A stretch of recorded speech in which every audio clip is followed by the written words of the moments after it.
उनको देखने आए, उनकी माता जी से मिले। He is much better. जो हमें फिक्र थी वो बिल्कुल नहीं है, तो he should be fine. I think सीधे राइट साइड में जाकर वो डिवाइडर पर गाड़ी चढ़ गई और उसके बाद ये इतना बड़ा हादसा हुआ।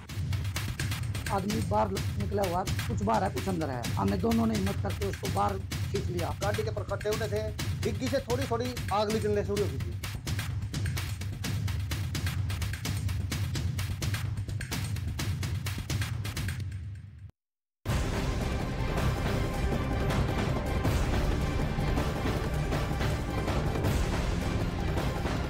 ऋषभ पंत से जुड़ी इस वक्त की बेहद अहम और बड़ी खबर यह है कि ऐसे में जबकि देहरादून के इस मैक्स अस्पताल में वो भर्ती हैं, वहां रुड़की में जहां पर सड़क हादसा हुआ है वहां आरटीओ की टीम पहुंच चुकी है, फॉरेंसिक टीम भी यहां पर पहुंची हुई है। और दीपक बिष्ट हमारे सहयोगी जिस तरह से लगातार वहां से जानकारी दे रहे हैं कि जिस जगह ये हादसा हुआ है वहां कुछ और जांच पड़ताल अभी करनी है। पुलिस ने मामला दर्ज किया है, उसकी जांच पड़ताल की जा रही है कि आखिर कैसे सड़क हादसा हुआ है। हालांकि शुरुआती दौर में ये बात खुद ऋषभ पंत ने कही थी कि शायद एक नींद का झोंका था जिसकी वजह से हादसा हुआ, लेकिन ये इस वक्त की बेहद अहम और बड़ी खबर देश के number 1 news channel news 18 India पर कि जिस जगह ये हादसा हुआ है रुड़की में, वहां इस वक्त आरटीओ की टीम मौजूद है।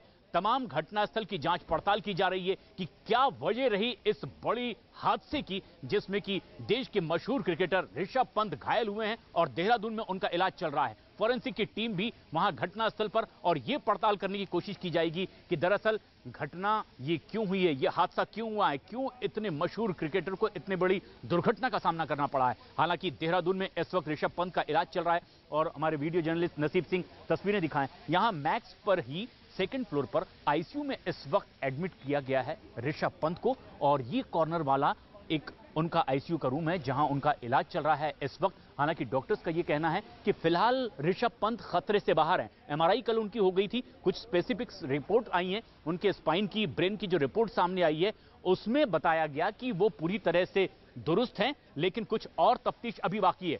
लेकिन जो सबसे अहम बात यह कि आखिर हादसा हुआ कैसे, रुड़की में हादसा, दिल्ली से रुड़की आते वक्त। दीपक बिष्ट हमारे सहयोगी इस वक्त वहीं मौजूद हैं जहां यह हादसा हुआ। दीपक, आरटीओ की टीम पहुंच चुकी है, किस तरह की तफ्तीश आगे बढ़ रही है? देखिए प्रशांत, कुछ देर बाद ही यहाँ पर फॉरेंसिक टीमें पहुंचेंगी और दिल्ली से यहाँ पर आएंगी और इस पूरे रूट का इंस्पेक्शन किया जाएगा। ये जानकारी हमें स्थानीय आरटीओ कुलवंत सिंह के द्वारा मिली है। ये वही रूट है जहाँ पर ऋषभ पंत की गाड़ी का एक्सीडेंट हुआ था और इसी पूरे 200 मीटर के ट्रैक को जो है फॉरेंसिक टीमें जांच करेंगी कि आखिर हादसे की वजह क्या रही, कैसे ये हादसा हुआ। क्योंकि जो स्थानीय लोग लगातार 40 फीट का जो हाईवे की चौड़ाई है लेफ्ट साइड की, उसको लेकर लगातार सवाल खड़े करते हुए आए हैं कि 10 फीट से ज्यादा जो सड़क का एरिया है वो कैनाल की वजह से घिरा हुआ और यही एक्सीडेंट की वजह बनता हुआ है, जिसे न्यूज 18 इंडिया ने एक दिन पहले भी अपनी तस्वीरों में दिखाया था। इस वक्त प्रशांत मेरे पास दो ऐसे चश्मदीद हैं जिन्होंने एक्सीडेंट के वक्त एक्सीडेंट देखा, उसके बाद ऋषभ पंत से बात की, ऋषभ पंत को एम्बुलेंस में लेकर गए और उनका जो सामान था वो सारा सामान इन्हीं दोनों के पास था, रजत और मोनू है। क्या हुआ था सुबह एकदम बताइए। सर सुबह जब यहाँ से गाड़ी चल रही थी हम ले गए थे एम्बुलेंस में, उनके 4000 रुपये थे जी, वे भी हमने वापसी करते थे और जो उनकी गले की चैन वान थी और उनका सूटकेस था जो जिसमें कपड़े थे वे भी हमने हॉस्पिटल में दे दिए थे वहीं पर। फिर हमें पुलिस वाले लेके यहाँ आ गए थे। आपकी तस्वीरें हमने एम्बुलेंस के अंदर देखी थी क्योंकि अब तक आप टीवी के सामने नहीं आए हैं, किसी के सामने क्यों नहीं आए थे आप लोग के सामने? इस वजह से हम उत्तम शुगर मिल में जब पता चला कि भाई अब खतरे से बाहर है, डॉक्टर से बात हुई हमारी, उन्होंने बोला कि खतरे से बाहर है, तो इंस्पेक्टर साहब हमें लेकर आ गए। उन्होंने कहा भाई अब आप काम पे जा सकते हो, तो इस वजह से हम टीवी के सामने नहीं आ पाए। क्या क्या मिला था ऋषभ के पास से जब आप लोग अपने हाथों में आपके दिख रहा था? हमारे उनका एक सूटकेस था, 4000 रुपये थे और उनकी चैन थी, वो आपने डॉक्टर के सामने दे दी थी। अच्छा जी, क्या बोला था ऋषभ ने? क्योंकि शुरुआत में आप ही लोग पहुंचे थे एम्बुलेंस के अंदर, आपकी बातचीत हुई होगी सक्षम अस्पताल तक जाने में, क्या बोला? उन्होंने बोला था कि भाई, हमने बोला भाई कैसे, उन्होंने कहा कि भाई हमें नींद आई है, हमारी आँख लगी, इस वजह से एक्सीडेंट हो। हमने कहा भाई कोई कॉन्टैक्ट नंबर दो जिससे हम आपकी घर बात बता दें, तो उन्होंने अपनी मम्मी जी का नंबर दिया, वही स्विच ऑफ आ था। मम्मी का नंबर उस वक्त स्विच ऑफ था? जी स्विच ऑफ था।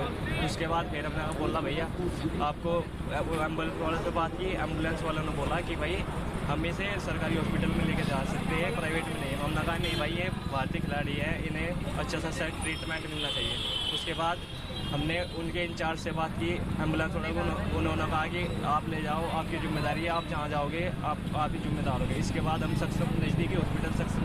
अच्छा, मतलब एम्बुलेंस जो है सक्षम नहीं जानती थी कहाँ जाना है। नहीं, वे नहीं जानते थे। वे कह रहे थे कि हम सरकारी हॉस्पिटल में ले जाएंगे, हमें भाई की हालत गंभीर। बिल्कुल। और ये दीपक तमाम वो जानकारियां हैं जो अब एक एक कर सामने आती चली जा रही है। अपडेट्स भी आपसे लेंगे कि किस तरह से मौके पर अब फॉरेंसिक की टीम, आरटीओ की टीम तमाम तफ्तीश में जुटी हुई है। देहरादून के इस मैक्स हॉस्पिटल में जहां पर ऋषभ पंत का इलाज चल रहा है, ये सबकी निगाहों पर अब केंद्र बना हुआ है कि आखिर यहां डॉक्टर्स क्या कहते हैं, क्या यही उनका ट्रीटमेंट होना है या यहां से उन्हें कहीं और शिफ्ट करवाया जाएगा। लेकिन जो सबसे खास बात है वो ये कि जब तड़के ये हादसा हुआ है कल सुबह, 24 घंटे से ज्यादा हो चुका है यहां पर उनका ट्रीटमेंट चल रहा है, उनकी गाड़ी जब डिवाइडर से टकराई है तो इसके बाद तकरीबन 100 मीटर तक के लगातार वो घसती हुई डिवाइडर से दूर तक जाती रही। लेकिन ये घटना पूरी वहां लगे सीसीटीवी कैमरे में भी कैद हुई है। कैसे ये पूरा हादसा हुआ है और कैसे देश का एक मशहूर क्रिकेटर घायल हुआ है, हमारी इस खास रिपोर्ट में देखिए।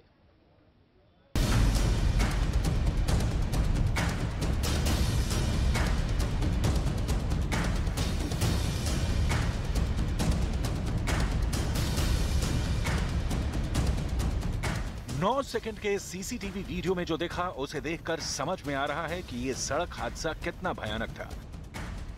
देखिए, हेडलाइट की तेज रोशनी के साथ मर्सिडीज कार सड़क पर आती दिखती है और फिर अचानक से उसका लेन बदलता है और कार बेकाबू होकर डिवाइडर को तोड़ती हुई पलट जाती है।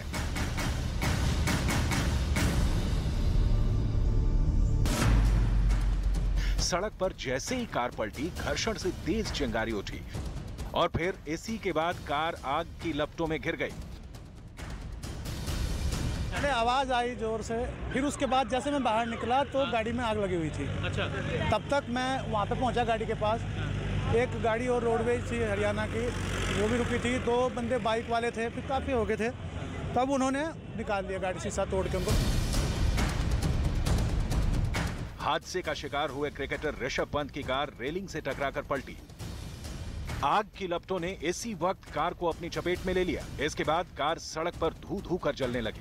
कार के अंदर क्रिकेटर ऋषभ पंत अकेले थे, लेकिन आग की लपटों के बीच से उन्हें निकालना आसान नहीं था।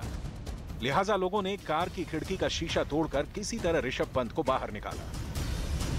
तब हमने फिर इंतजार नहीं किया, तुरंत हम सिविल हॉस्पिटल गए। वहां से एम्बुलेंस, उन्होंने कहा ठीक है। एम्बुलेंस आई और मुश्किल से मैं तो उनके पास 25-30 सेकंड रुका होगा। तुरंत उनको एम्बुलेंस में बैठाया और उनको रुड़की के लिए भेज दिया। बताया जा रहा है कि ऋषभ पंत की कार करीब 100 मीटर तक बिना बैलेंस के चलती रही। इस दौरान 2 बार कार की डिवाइडर से टक्कर हुई। इसके बाद कार दूसरी लेन पर जाकर पलट गई और फिर कार को आग की लपटों ने घेर लिया।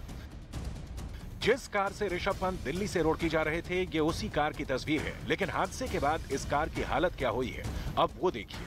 पर ऋषभ पंत का एक्सीडेंट हुआ था, ये वो स्पॉट है। ये तस्वीरें जो आप देख रहे हैं, ये जली हुई जो सड़क का ये जो ऊपर आपको सामान दिख रहा है, ये उनकी गाड़ी का जला हुआ राख नजर आ रही है। ठीक इसी पॉइंट पर आके ऋषभ पंत की गाड़ी जो है वो जल कर जो धू करके उसकी गाड़ी जली है, राख हुई है। ये वही स्पॉट है। देखिए आप, यहाँ पर अभी पूरा सफाई का काम किया जा रहा है क्योंकि ये नेशनल हाईवे है, ये देहरादून से दिल्ली तरफ जाने वाला रास्ता। आप देखें किस सबसे अच्छी बात यह है कि इस भयानक हादसे में ऋषभ पंत को ज्यादा गंभीर चोटें नहीं आई हैं। ऋषभ पंत की हालत पूरी तरह से स्थिर है। अस्पताल में भर्ती अपने बेटे को देखने के लिए ऋषभ पंत की मां पहुंची तो उनके चेहरे पर चिंता भी दिखी और बेटे के सकुशल होने का सुकून भी नजर आया।